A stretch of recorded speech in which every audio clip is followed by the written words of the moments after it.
Mr Deputy Speaker, it is a great pleasure to speak in this debate today because, of course, in a second reading debate, we debate the principles of the bill, and we cannot debate the principles of this bill without debating the ethos of the Games which we wish to host. The ethos of this Games is generosity, and that is why I shall start with first things first and put on record the gratitude that this House now feels to the Chairman of the Games, Sir John Crabtree, and the Chief Executive, Ian Reid, but also to Ian Ward and the team and officers at Birmingham City Council, along with Yvonne Davis and the team at Sandwell, for working miracles to step in when the bid from Durban failed and try to do something spectacular, which is to put together a plan for a Games in 4.5 years when normally it takes 7. The thanks of this House go out to everyone involved in the West Midlands for pulling together the plans, Mr Deputy Speaker, for what will be, I think, the 7th Commonwealth Games held on these islands, but the Games that we plan to showcase will be the greatest Commonwealth Games in history. Not simply because they will be held and showcased in the most diverse, the most innovative, the most creative heart of the Commonwealth in the West Midlands and in Birmingham. Now, the investment that is brought to our region is desperately needed. Some 800 million, about a quarter of it raised locally, is desperately needed. The facilities that have come were very welcome. The fantastic new stadium at Alexandra Stadium that I was delighted to look around with my honourable friend, the member for Hornsey, last week. The fabulous new aquatic centre that will be built in Smethwick. And, of course, the extraordinary new village that would be built in my honourable friend's constituency, 1,500 new homes, the down payment on an extraordinary new development of 5,000 homes, bringing in total to the great lucky constituency of Perry Barr some £500 million of investment. Let no one go away from this debate not understanding very, very clearly that my honourable friend, the member for Perry Barr, is the greatest negotiator in this chamber on behalf of the people that he serves. Now, Mr Deputy Speaker, our challenge is not simply to deliver the Games and to deliver the investment, but to ensure that what is a great festival of sport is a great festival and a great renewal of our civic spirit. This is a once-in-a-generation opportunity, and a generation should be lifted by opportunity, lifted out of poverty, lifted out of unemployment, lifted out of underinvestment. We, on this side of the House, will fight like tigers to ensure that this Games is a hand up for a community and not a hand out for corporate sport. We know, on this side of the House, that our success will not simply be judged by the medals that we win, but by the lives that we change. We on this side of the House know that this will be a festival. This festival of the Commonwealth Games must be a festival too of the civic gospel. And that is why I turn for my contribution today to the father of the civic gospel, Mr George Dawson. The story of George Dawson is not so well known today. He was a radical preacher. He was born in Portsmouth, I believe, but he made his home in my honourable friend's constituency on Edward Street in the late 19th century. From that pulpit, he preached with extraordinary power, but he was the father of civic inventiveness in our city of Birmingham. He founded the Arts Club, the Daily Free Press. He was the driving force behind the Shakespeare Memorial Library. He was determined to make sure that our new city of Birmingham was not simply a city that was a democracy, but a city that had a democracy of culture. That inspired the great words that still sit above the Free Shakespeare Library. The time has come to give everything to everybody. That democratic ethos is what should inspire our approach to these Games today. He had an extraordinary congregation. I think about 12 of them went on to be city councillors. I think about 6 of them went on to be Lord Mayors, including one Joseph Chamberlain. Together, they ensured that at the end of the 19th century, our city was known as the best governed city in the world.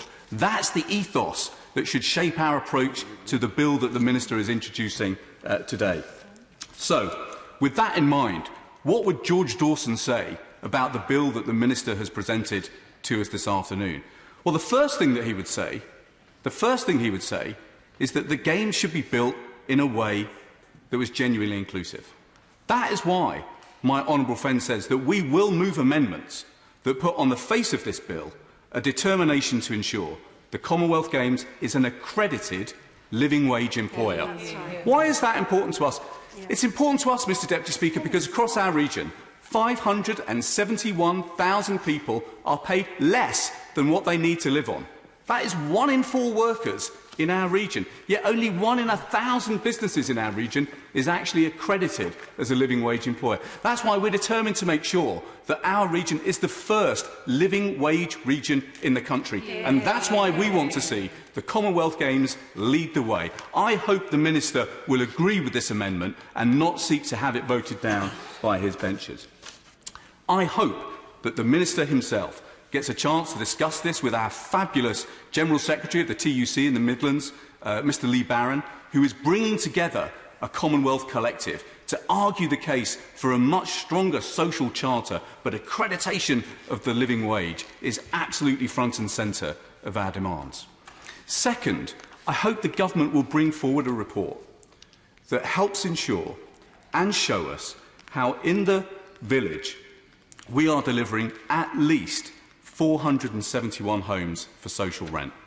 Why is that important? Because the number of homes that we have built for social rent in our region has fallen by 80% since 2010. We are building council homes so slowly, it will take us until 2052 to clear the council waiting lists.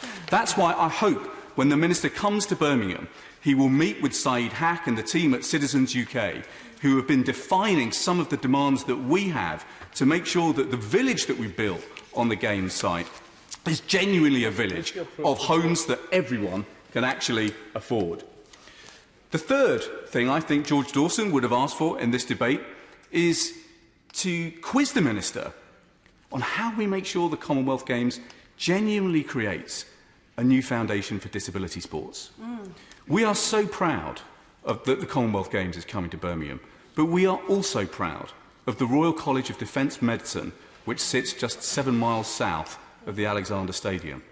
I hope when the Minister next comes to Birmingham, he will ask for meetings with people at the Centre for Defence Medicine and the Commonwealth Games team to inquire how we can create a genuine foundation for the Invictus Games in our city for the years to come. The Commonwealth Games has a proud record of inclusivity, but we want to use it as a catalyst for transforming the strength, power and depth and stretch of the teams that we have and the facilities we have in our city for disability sports. Fourth, let's try and make sure that the legacy of our Commonwealth Games is not simply nice new facilities, but lives and a generation that is changed once and for all. Exactly. Crucially, how do we use it to bring forward a new generation of leaders? We have had cuts to our youth service in our region 2.5 times harder than anywhere else in the country. So let's use the money that the Chancellor announced for youth services, some £500 million over the years to come. Let's have 100 million of it in the West Midlands. Let's put it together with the legacy team from the Commonwealth Games, and let's create a young Commonwealth Leaders programme where in every single ward in our region we equip, train and give a platform to a young leader to show how we can bring together communities for the future, animated by the spirit behind us that we have more in common than anything which divides us. Let's bring forward the investment in a generation of young leaders who not just bring our community closer together, but strengthen the links between our region and Commonwealth countries. Delighted to give way. I thank my friend for giving way, and I appreciate the Young Leaders Programme that he's talking about. In Birmingham, we have over 160 nationalities living there. The Commonwealth Programme would be hugely welcome, it would be hugely appreciated, but more importantly, it would provide the leadership for the next generation to do that, and I thank you for raising that. Well, I'm grateful to my honourable friend. He represents one of the youngest constituencies in our country. His constituency has suffered so greatly from the cuts to youth services that we have had over the last few years. Let's use the possibilities of the Commonwealth Games to begin turning that around. The final thing that I think Dawson would say if he was here, Mr Deputy Speaker, is he would want to make sure that where there are tickets available, we use them to reward our local heroes. This is something that was suggested by my honourable friend. It was one of the great ideas that came from the hosting of the Olympics. I think we would appreciate it in the West Midlands if we had the chance to honour those people who make the world of difference to the city and the region which we share. I suppose the final thing that I wanted to say, Mr Deputy Speaker, in concluding is this. We are so proud to be a poster child of a diverse community that lives together well. We are so proud that we will have the eyes of 1.5 billion people on us. We want to dazzle them, not simply with the greatest Commonwealth spectacle of sport that the world has ever seen. We want to dazzle them with the kind of society that we have helped build, a society that is dedicated to the principles of the Commonwealth, to democracy, to tolerance, to inclusivity and peace, a society that we will have built, not just with words, but with deeds. Yeah.